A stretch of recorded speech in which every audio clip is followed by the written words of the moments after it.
of the asexual reproduction as well as the types of the asexual reproduction. So asexual reproduction is a kind of reproduction in which the single parent is capable of giving birth or is capable of producing a new young one. ठीक है, asexual reproduction वो reproduction होता है जिसमें single parent या तो male parent और female parent दोनों में से कोई एक सिंगल कैपेबल होता है कि वह नए या एक नई ऑफ स्प्रिंग को प्रोड्यूस कर सके. There is no need that both the male and female parent will take part in. Only one parent, either a male or a female parent is capable of producing a new offspring. ठीक है, या तो male parent या female parent एक नए of spring को produce करने की कैपेबिलिटी रखता है. Now we come to the types of asexual reproduction. So the first type is the binary fission. So binary fission is a kind of process in which a single organism is divided into two organisms and each organism develop into just like their parent. ठीक है, इसमें क्या होता है कि कोई भी एक ऑर्गेनिज्म लीजिए, ठीक है, वो ऑर्गेनिज्म को आप क्या कंसीडर करेंगे एज अ पेरेंट. वो पेरेंट क्या करेगा, यहाँ पे मैंने एमीबा का एग्जांपल भी दिया है. ये आपका amoeba as a parent organism ये धीरे धीरे करके दो पार्ट्स में डिवाइड हो गया. ये ऑफ स्प्रिंग है. ठीक है, ये ऑफ स्प्रिंग आगे जाके ग्रोथ करेंगे and they will just look like there parent. ठीक है, आगे जाके ये ग्रोथ करेंगे और वो सिमिलरली जैसा उनका पेरेंट्स है उसी की तरह दिखने लगेंगे. ठीक है, तो यहाँ पर एक ऑर्गेनिज्म से दो ऑर्गेनिज्म की फॉर्मेशन होती है. Second is the fragmentation. Fragmentation is a process जिसमें कि कोई भी एक ऑर्गेनिज्म है वो दो पार्ट्स में डिवाइड हो जाता है. ठीक है, यहाँ पे मैंने आपको हाइड्रा का एग्जांपल दिया है. Hydra, this is the parent organism. आपका हाइड्रा दो पार्ट्स में डिवाइड हो गया, बीच से कट हो गया, दो छोटे छोटे पार्ट्स बन गए.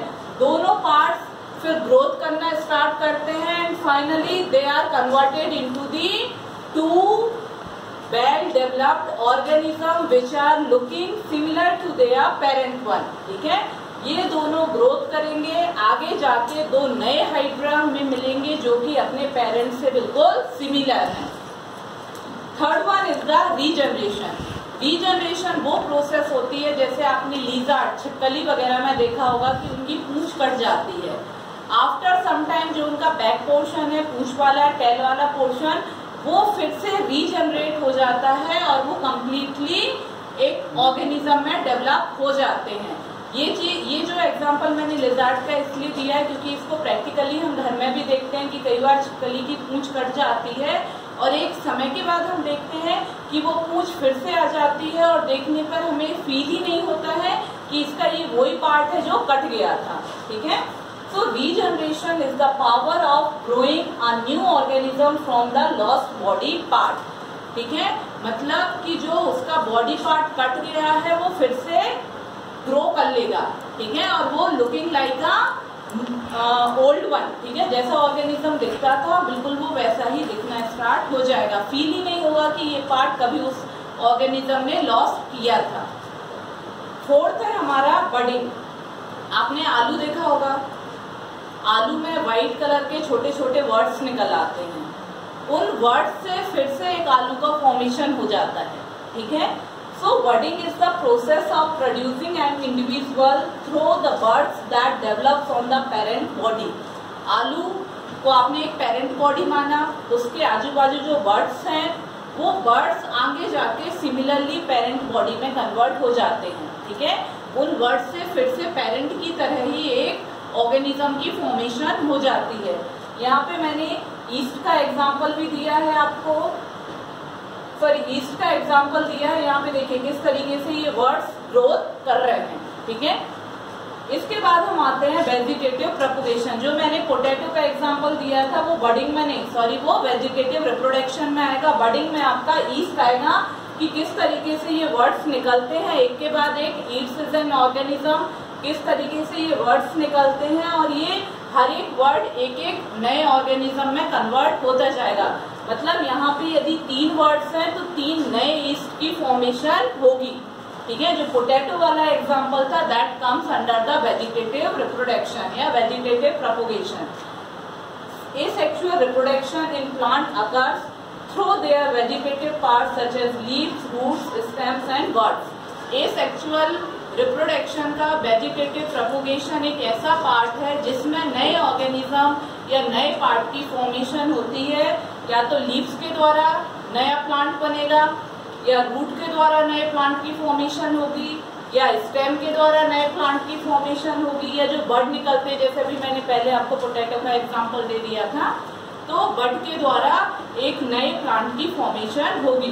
सो दिस वेजिटेटिव का मतलब ही होता है प्लांट्स, वेजिटेरियन। ठीक है, vegetative means vegetarian means plants. तो ये जो वेजिटेटिव प्रोपगेशन है it will applicable only up to the plants. The last one is the spore formation.